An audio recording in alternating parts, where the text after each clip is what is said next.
오늘은 힘들수록 우리가 꼭 먼저 해야 될 일이 무엇일까라는 영적 지혜를 얻기를 바라면서 말씀을 전합니다.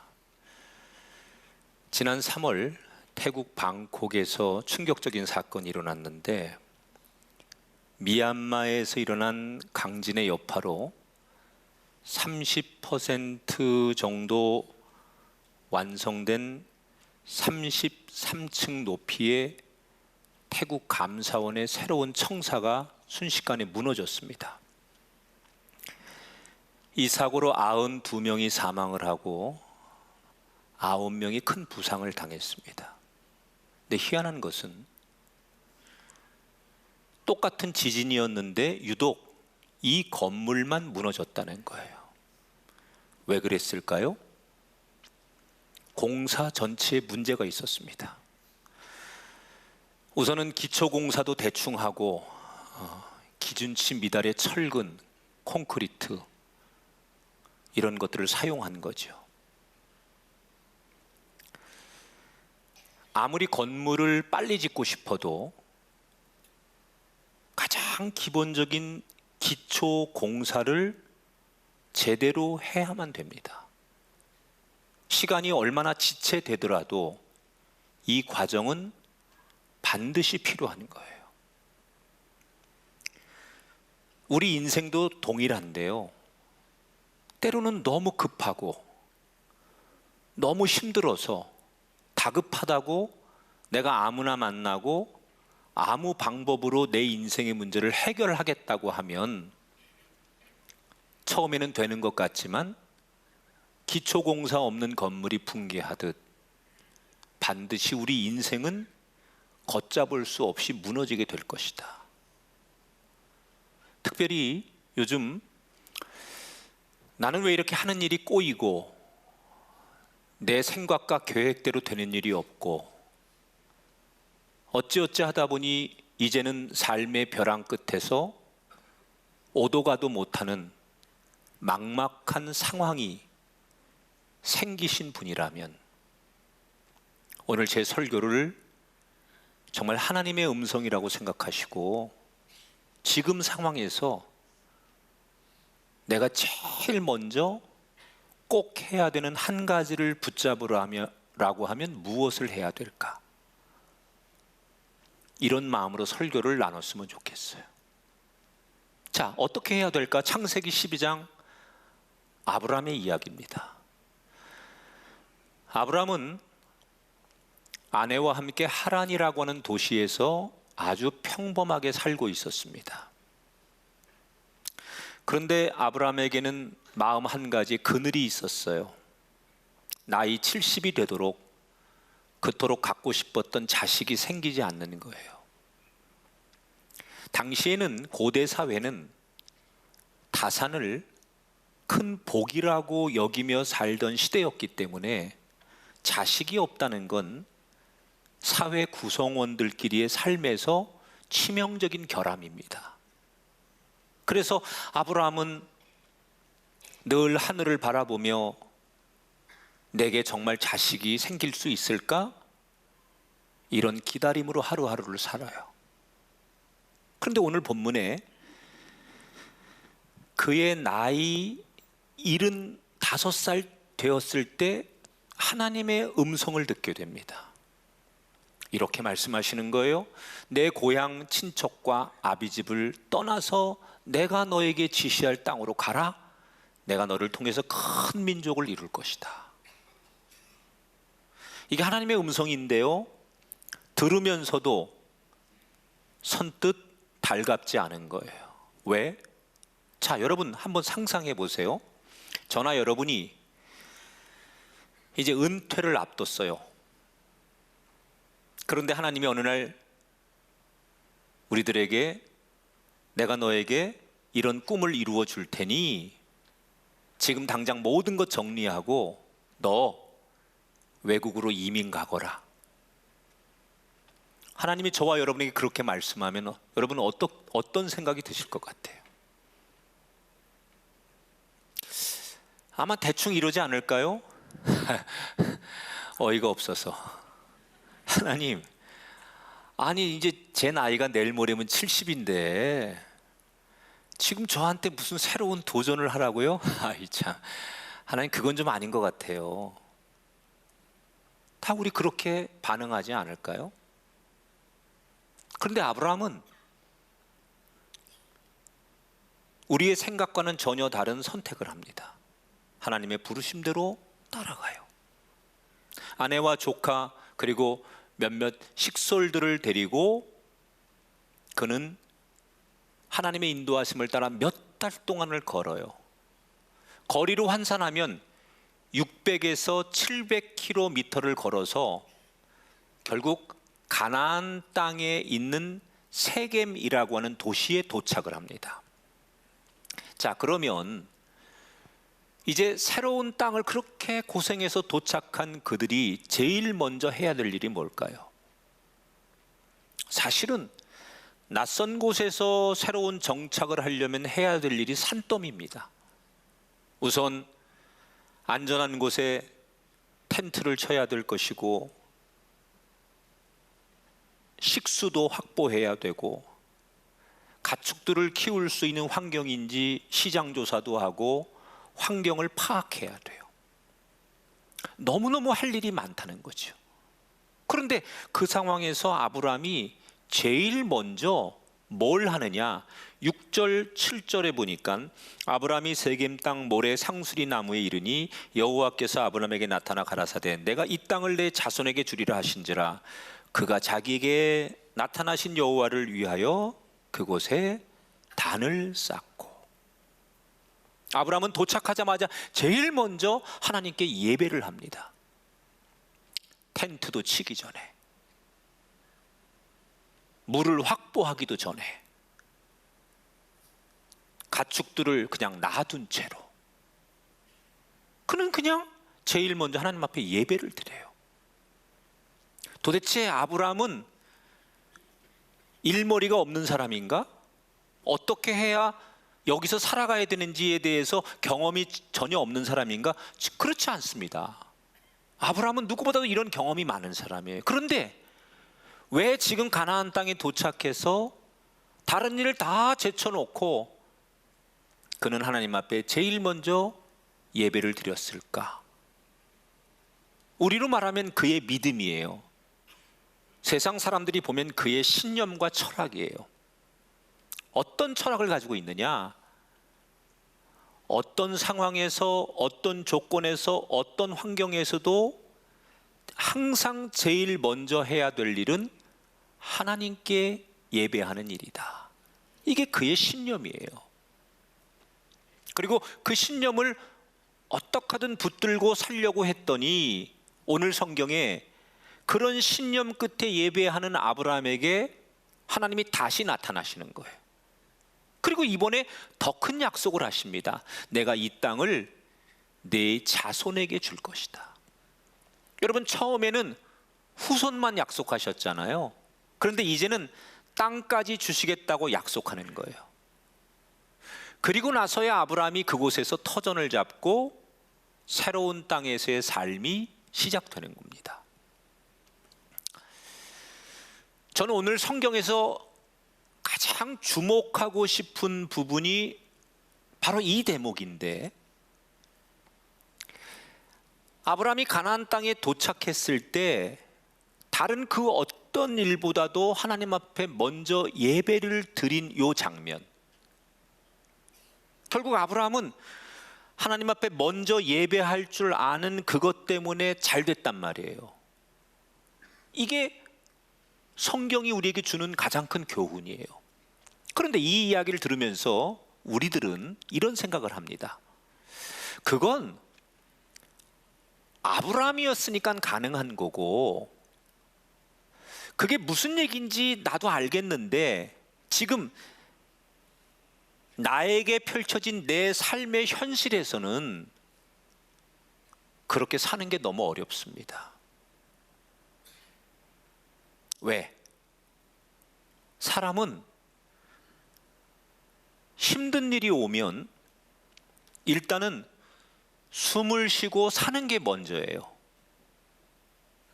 예를 들면 지금 너무너무 경제적인 빚에 쪼들리는 사람이 이 주일 예배 시간에 나는 할 수 없이 투잡을 떼야 하고 다른 거 알바를 해야 되고 그래야 당장 이번 달에 카드값도 맞고 애들 학원비도 줄 수 있고 내가 살 수 있는 사람은 이 예배가 너무 소중하고 예배를 드려야 산다는 걸 알지만 현실적으로 살기 위해서는 빚에 쪼들리는 사람은 예배를 드릴 수 없는 거예요. 시험을 앞둔 수험생이 하필 이 시간에 일타 강사가 강의를 하는데 그 강의를 꼭 들어야만 나도 경쟁에 뒤처지지 않고 성적을 올릴 수 있는데 시험 끝날 때까지는 내가 대학 가야 되니까 꼭 들어야 되는 강의니까 이 예배 시간에도 나는 공부할 수밖에 없어.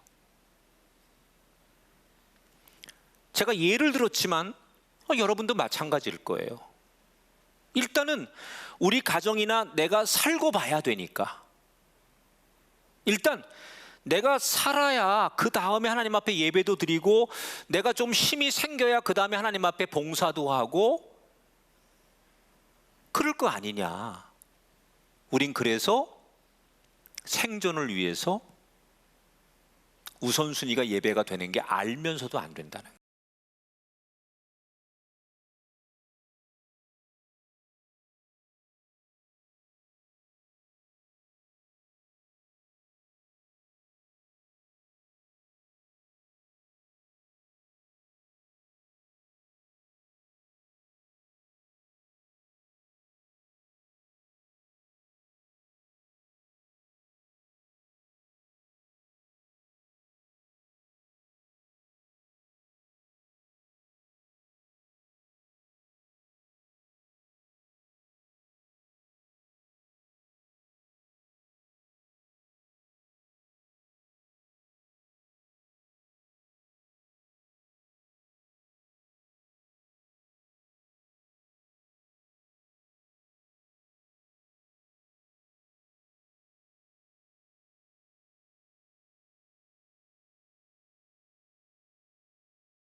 너 왜 사실대로 말하지 않았느냐?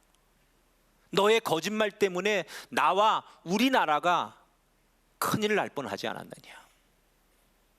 왕은 뒤늦게 결혼을 취소하고 이 아브라함의 가족들을 이집트에서 추방해 버립니다.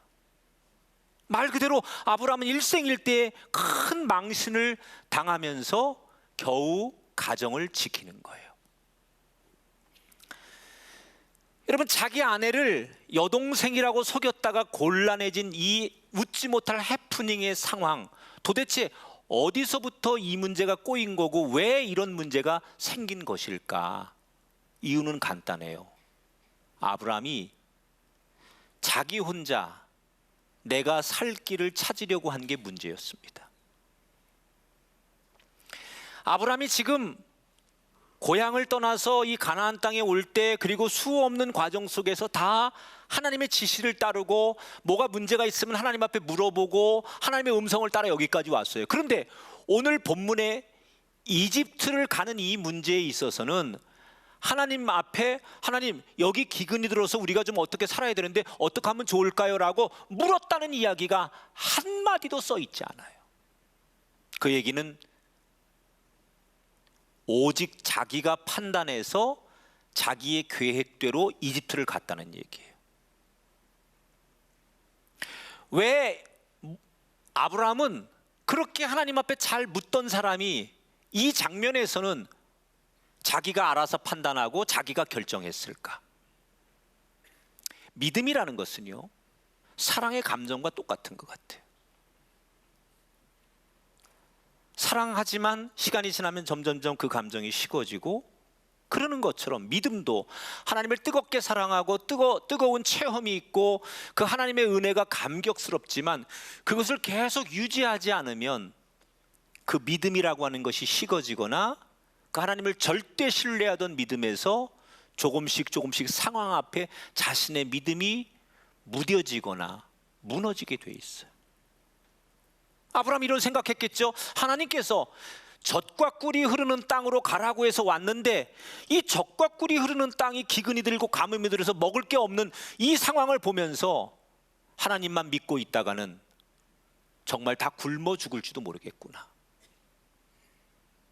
하나님께서 지켜주신다는 말만 듣고 앉아있으면 바보가 될지도 모르겠다. 그런 생각이 문득 자기 마음에 찾아왔을지 몰라요. 근데 여러분, 사실 우리는 성경을 통전적으로 보는 거니까 에이, 아브라함을 약속의 땅까지 가게 하신 하나님께서 아브라함을 설마 굶어 죽게 하시겠어? 우리는 성경을 그렇게 통전적으로 보니까 아브라함의 선택이 잘못됐다고 비판하지만 그 상황의 그 입장이라면 아브라함은 하나님을 예전처럼 신뢰하고 믿지 못했을 것이다. 그래서 자기가 고민하고 자기가 궁리하고 자기가 길을 찾아서 이집트로 간 거예요. 이게 그의 인생을 꼬이게 만들었다는 거예요. 근데 우리도 간혹 너무 힘들면 우리는 어떡하지? 이 방법도 찾아보고 저 방법도 써보고 이 사람도 만나서 뭐 얘기해보고 할 수 있는 모든 것을 우리도 어려울 때 시도해보지 않습니까? 그런데 여러분, 그때 우리가 뭔가를 노력하고 애쓰면서도 절대 잊으면 안 되는 게 있는데, 어떻게 하든 간에 반드시 하나님은 나에게 살 길을 준비해 놓으셨다. 그래서 우리는 하나님을 여호와 이레라고 부르는 거예요. 자, 보세요. 저는 이런 생각 듭니다. 하나님께서 김학중 목사가 지금까지 이렇게 목회를 해오면서 잘했을지라도 너는 여기까지야. 그래서 제 효율성이 이제 하나님 보실 때 없으면 그냥 지난 간밤이라도 저의 생명을 죽이시고 데려가시면 돼요. 하나님은 어느 생명이든 그냥 스탑하고 우리를 죽게 해서 데려가실 수 있잖아요. 그런데 왜 하나님께서 저와 여러분을 살려두셨을까요? 우리를 사랑하는 마음으로 아직도 우리에게 하나님께서 하나님의 계획 속엔 우리가 요 일을 감당하기를 원하시는 일들이 있는 거예요. 그래서 지금까지도 하나님이 힘들지만 우리 인생을 여기까지 인도하신 거고, 그런 의미에서 하나님이 내 필요성이 존재하기 때문에 내 생명을 오늘도 이 하루를 살게 하시고 살려두셨다면, 지금 하나님이 내게 준 나로서 너무 답답한 최악의 상황도 하나님이 허락하신 거라면 분명히 그 안에는 하나님이 우리에게 살 길도 준비해 놓으셨다는 거예요. 우린 그걸 믿어야 돼요. 하나님이 우리의 생명을 살려두셨다는 얘기는, 그런데 내 삶이 숨 쉴 수 없을 만큼 고통스럽지만 그래도 그 안에 하나님이 나를 사랑하고 신뢰하기 때문에 이 고통 속에서도 하나님은 내가 살아갈 길을 준비해 놓으시는 분이다.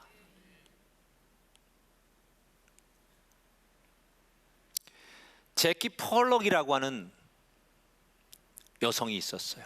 이게 1985년도에 일어난 사건인데, 제키 폴럭이 여자 교사예요.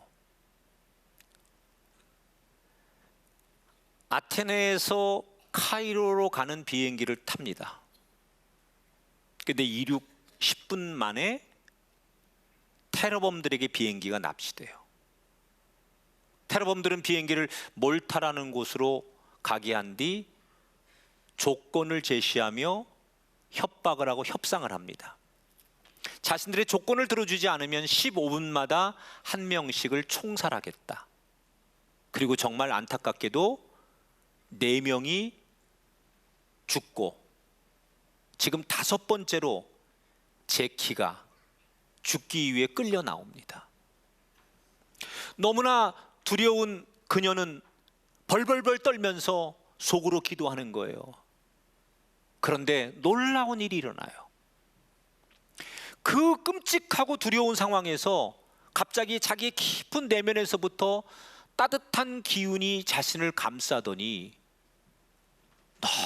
너무나 평안해지면서 하나님의 음성이 들리는 거예요. 딸아, 걱정하지 말아라. 내가 살든지 죽든지 내가 너를 지켜줄 것이다. 살든지 그래야지, 죽든지까지 나오면 좀 이상한 거 아닙니까? 그러나 하나님이 그런 음성을 주시는 거예요. 이때 제키는 그 무서운 상황에서 두려움이 사라지고 담대하게 그 테러범들에게 끌려나갑니다. 그리고 머리 뒤쪽에 총구를 겨눈 테러범들이 방아쇠를 당겨서 제키를 총으로 쏴요.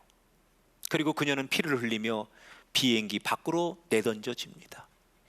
그렇게 5시간을 활주로에 누워있던 제키가 긴급하게 구조가 돼서 병원에 갔는데 아직 숨이 붙어 있고 긴급하게 수술을 해서 극적으로 생명을 구하게 돼요. 물론 심각한 뇌 손상으로 인해서 간질, 중증 우울증, 시각장애, 기억력 상실 등등 말할 수 없는 후유증의 병을 가지고 살아요. 몸도 마음도 심리적으로 너무나 큰 고통 속에서도 제키는 그 비행기 안에서 하나님이 들려주셨던 평안한 음성, 네가 살든지 죽든지 내가 너를 도와줄 것이다.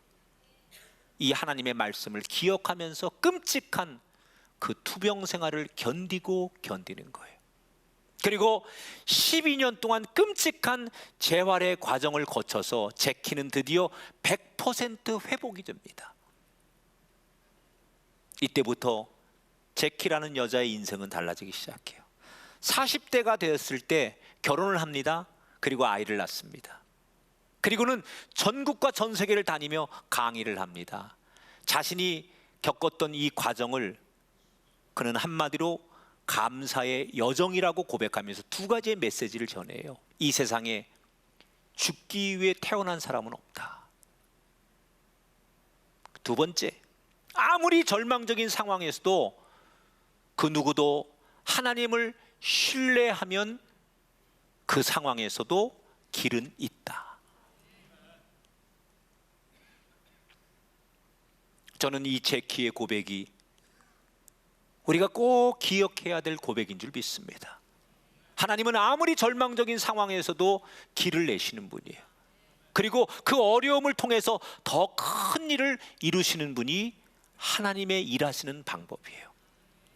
그렇기 때문에 여러분이 좀 힘들고 지금 너무 어렵다 할지라도 여러분이 여기 기웃 저기 기웃거리는 이 종교 저 종교 뭐 장명소 점집 무당 이런데 가는 게 길이 아니라 아무리 힘들고 아무리 고통스러운 상황이어도 하나님을 붙들고 기도하면 하나님께서 예비하신 살 길이 열릴 줄 믿습니다. 사람이 아무리 다급하고 급해도요, 등산을 하는 사람은요 제일 먼저 로프를 점검하는 거예요. 아무리 시간이 없고 다급해도요 운전하는 사람은 안전벨트를 먼저 매야 하는 거예요. 인생도 아무리 다급하고 힘들고 아무리 어려워도 우리가 꼭 먼저 해야 될 일이 있어요. 그게 바로 하나님 앞에 엎드리는 겁니다. 내가 너무 급하니까 살아야 되니까 숨 쉬어야 되니까 자식들 먹고 살게 해야 되니까 그것이 명분이 되면 안 됩니다. 아무리 급해도 아무리 황당하고 아무리 어려워도 하나님 앞에 엎드리는 것이 먼저 돼야 된다. 그래야 진짜 하나님의 도움을 받게 돼요. 혹시 여러분이 벼랑 끝에 몰렸다면, 여러분의 가정이 그런 상황에 놓였다면 이 벼랑 끝에도 길을 내시고 살 길을 준비해 주신 그 하나님을 신뢰하십시오.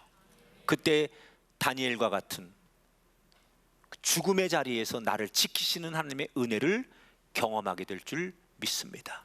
하나님의 능력과 지혜로 오늘 이 말씀을 듣는 여러분의 삶에, 귀한 가정에 모든 어려움들을 잘 이겨내시고 아브라함처럼 승리의 길을 걸어가는 복되고 아름다운 여정들이 되시기를 주님의 이름으로 축복합니다.